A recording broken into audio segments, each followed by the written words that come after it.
Indonesia, tahun 1966. Di tengah gejolak politik dan bayang-bayang komunisme, satu nama mengguncang negeri, Yusuf Muda Dalam. Seorang menteri, bankir, dan tokoh politik yang akhirnya menjadi koruptor pertama di Indonesia yang dijatuhi hukuman mati. Tapi siapa sebenarnya dia? Dan apa saja fakta mengejutkan di balik sosok ini? Dalam video ini, Cak Arif akan mengungkap 7 fakta mengejutkan tentang sosok kontroversial ini. Dari masa mudanya yang revolusioner di Eropa, skandal korupsi besar-besaran, hingga eksekusi yang menjadi simbol pemberantasan korupsi di awal Orde Baru. Mari kita mulai perjalanan ini. Fakta pertama, lahir dari tanah rencong, berjiwa revolusioner.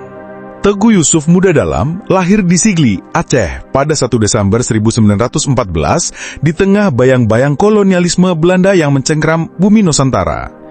Ia bukan sekadar anak bangsa biasa, darah pejuang mengalir dalam nadinya, dan sejak muda ia menunjukkan keberanian yang tak lazim.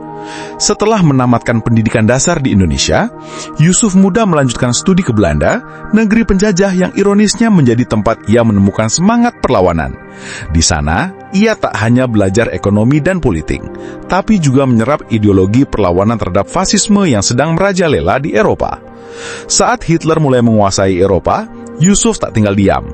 Ia bergabung dengan gerakan bawah tanah anti-fasis dan aktif sebagai wartawan di harian Der Waarheid, koran milik Partai Komunis Belanda yang secara terang-terangan menentang Nazi dan kapitalisme.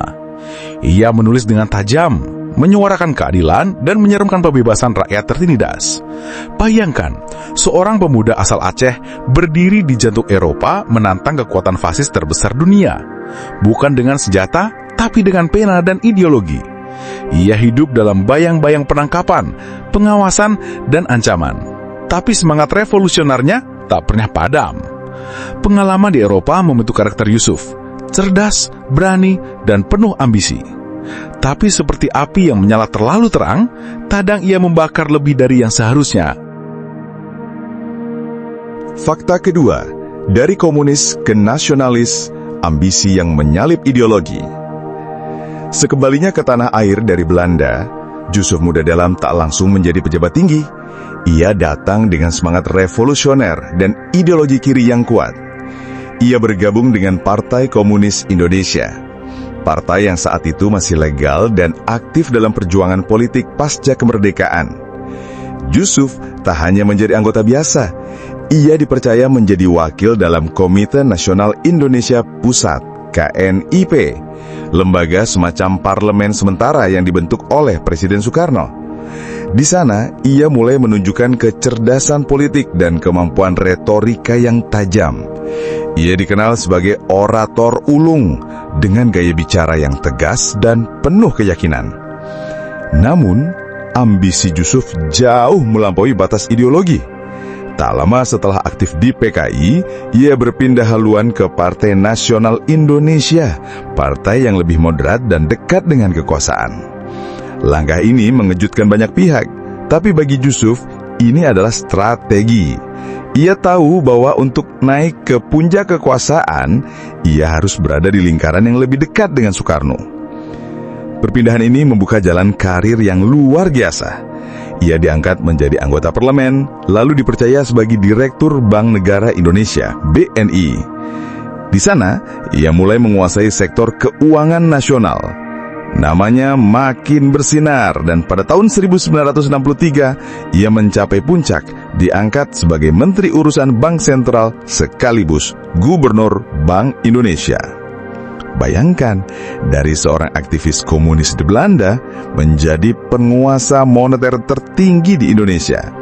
Yusuf Muda Dalam bukan hanya cerdas, tapi juga lihai membaca arah angin politik. Ia tahu kapan harus berideologi dan kapan harus berstrategi. Namun, di balik loncatan karir yang gemilang itu, tersimpan ambisi yang kelak akan menjadi bumerang. Karena kekuasaan tanpa batas seringkali membuka pintu bagi keserakahan.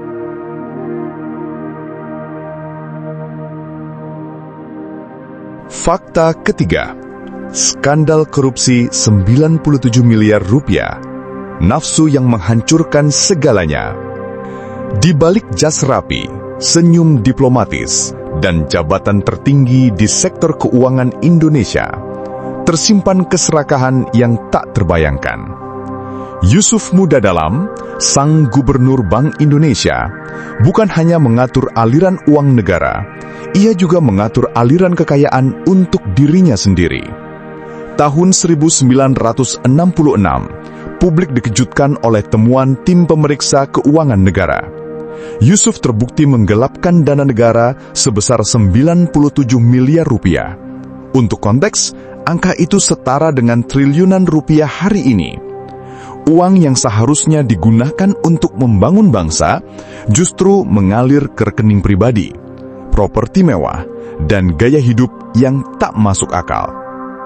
Ia membeli rumah-rumah megah di kawasan elit Jakarta, tanah luas di berbagai daerah, dan perhiasan bernilai fantastis. Tapi yang paling mencengangkan, uang itu juga digunakan untuk menghidupi 25 perempuan yang disebut sebagai simpanan, dan menikahi 6 istri muda secara ilegal, tanpa izin negara, tanpa pencatatan resmi. Gaya hidupnya menyerupai raja kecil. Ia memiliki kendaraan mewah, fasilitas pribadi, dan bahkan staf khusus untuk mengatur urusan rumah tangga paralel. Di balik layar, ia membangun kerajaan pribadi yang bertentangan dengan nilai-nilai republik. Lebih dari sekedar korupsi, ini adalah pengkhianatan terhadap amanah rakyat. Ia bukan hanya mencuri uang, tapi juga mencuri kepercayaan. Ia menjadikan lembaga keuangan negara sebagai ladang pribadi dan menjadikan jabatan publik sebagai alat pemuas nafsu. Skandal ini bukan hanya soal angka. Ini adalah potret kelam bagaimana kekuasaan bisa merusak moral dan bagaimana seorang tokoh yang pernah dianggap cemerlang bisa jatuh sedalam-dalamnya karena keserakahan. Dan dari titik inilah, sejarah mulai mencatat nama Yusuf Muda Dalam bukan sebagai okonom, bukan sebagai menteri, tapi sebagai koruptor pertama Indonesia yang dijatuhi hukuman mati.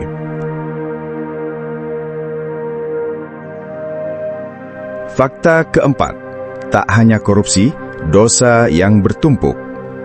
Kasus Yusuf Muda Dalam bukan sekedar soal uang. Korupsi 97 miliar rupiah hanyalah puncak gunung es dari serangkaian pelanggaran yang mengguncang fondasi hukum dan moral bangsa.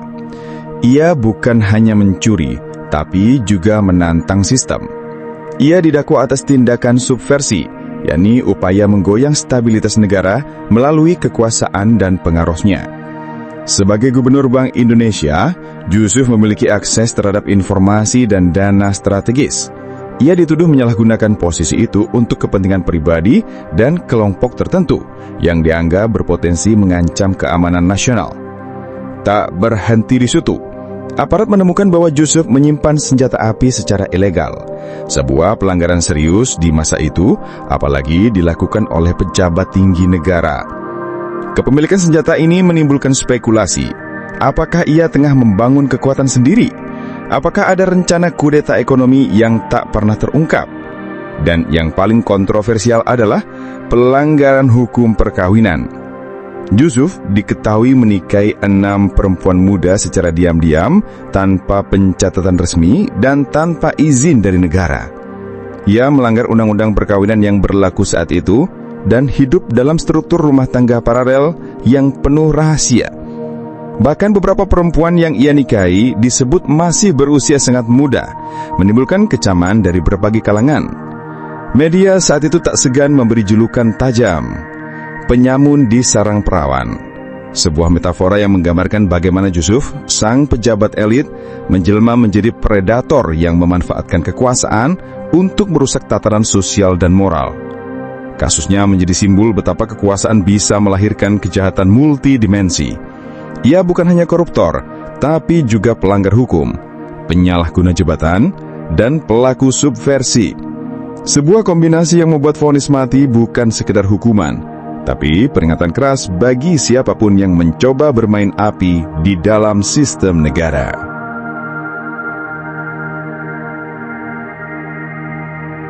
Fakta kelima, ditangkap oleh Soeharto, awal dari akhir. Tahun 1966, Indonesia berada di titik balik sejarah.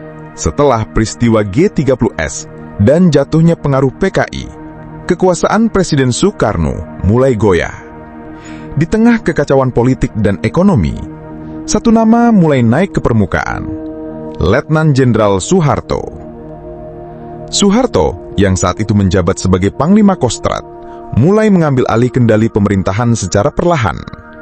Ia dikenal tenang, strategis, dan tak banyak bicara, tapi sekali bergerak, dampaknya mengguncang.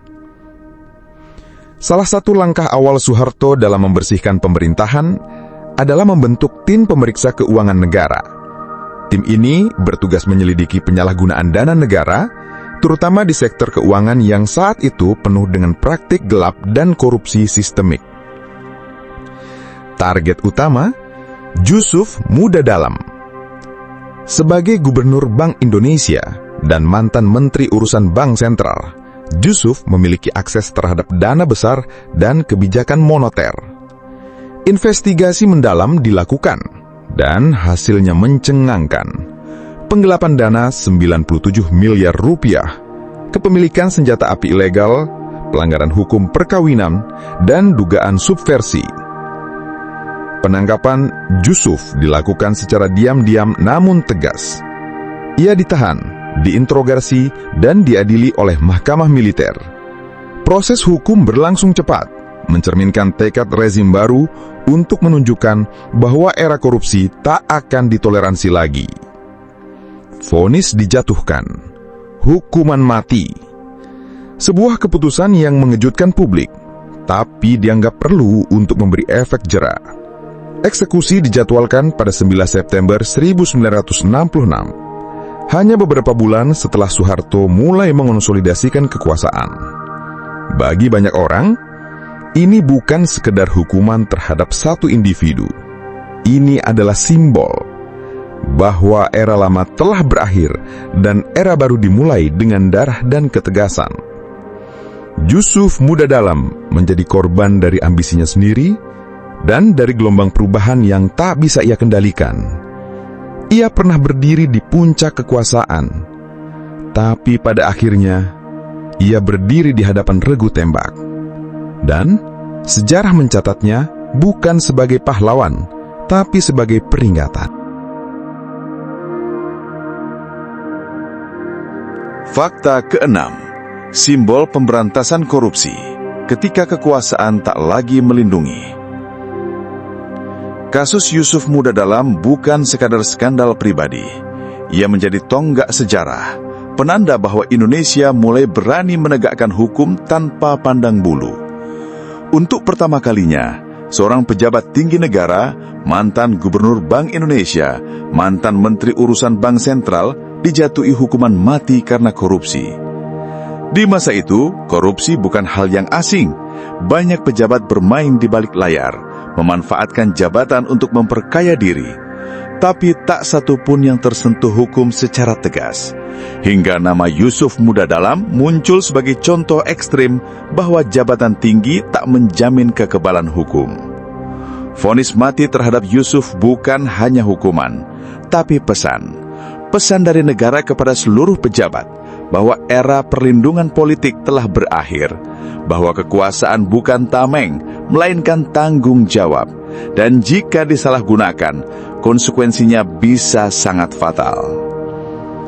Media nasional dan internasional menyoroti kasus ini. Sebagian menyebutnya sebagai pembersihan Orde Baru. Sebagian lagi melihatnya sebagai langkah awal menuju tata kelola pemerintahan yang lebih bersih. Tapi satu hal pasti, nama Jusuf Muda Dalam menjadi simbol bahwa korupsi bisa berujung maut. Ia bukan hanya dihukum karena mencuri uang negara, ia dihukum karena mencuri harapan rakyat, mencuri kepercayaan publik, dan mencuri masa depan bangsa. Dan dari eksekusi itulah lahir satu pelajaran penting bahwa integritas bukan pilihan, tapi keharusan. Sejak saat itu, setiap kali bangsa ini bicara soal pemberantasan korupsi, nama Yusuf Muda Dalam selalu muncul sebagai pengingat bahwa sejarah pernah mencatat satu titik ekstrim dan bahwa kita tak boleh kembali ke sana. Fakta ketujuh, nama yang dilupakan, jejak yang terkubur dalam sejarah. Hari ini nama Yusuf Muda Dalam nyaris tak terdengar. Ia bukan pahlawan yang dikenang dalam buku pelajaran. Ia bukan tokoh reformasi yang dipuja dalam pidato kenegaraan. Ia bukan ikon perjuangan, bukan simbol kebangkitan. Ia adalah bayangan kelam yang perlahan dilupakan oleh sejarah resmi. Tak banyak generasi muda yang tahu bahwa Indonesia pernah menjatuhkan hukuman mati kepada seorang pejabat tinggi karena korupsi. Tak banyak yang tahu bahwa di balik gemerlap pembangunan dan retorika politik, pernah ada seorang gubernur Bank Indonesia yang menggelapkan dana negara demi memuaskan ambisi pribadi. Nama Yusuf Muda Dalam tak terpahat di monumen. Tak ada jalan besar yang dinamai atas dirinya. Tak ada museum, tak ada peringatan tahunan. Ia hilang dari narasi besar bangsa. Seolah-olah sejarah ingin menyapu bersih jejaknya agar luka masa lalu tak lagi mengganggu masa kini. Tapi sejarah sejati tak pernah benar-benar hilang. Ia tetap hidup dalam arsip, dalam catatan pengadilan, dalam bisikan para sejarawan. Dan dari sana, kita belajar satu hal penting, bahwa kekuasaan tanpa integritas adalah jalan menuju kehancuran. Yusuf Muda Dalam adalah pelajaran pahit. Ia menunjukkan bahwa kecerdasan, jabatan, dan pengaruh tak berarti apa-apa jika tak dibarengi dengan moral. Ia adalah bukti bahwa ambisi yang tak terkendali bisa menghancurkan bukan hanya diri sendiri, tapi juga kepercayaan publik dan masa depan bangsa. Mungkin namanya tak dikenang, tapi kisahnya harus tetap diingat, sebagai pengingat, sebagai peringatan, dan sebagai pelajaran. Karena bangsa yang lupa sejarahnya adalah bangsa yang rentan mengulang kesalahan yang sama. Itulah 7 fakta mengejutkan tentang Yusuf Muda Dalam, koruptor pertama Indonesia yang dihukum mati. Sejarah tak pernah bohong, hanya kita yang kadang lupa. Jangan biarkan korupsi kembali merajalela. Ingat, satu nama bisa mengguncangkan negeri. Jangan lupa untuk like, komen, dan subscribe channel Cak Rif untuk kisah sejarah paling dramatis dan penuh pelajaran.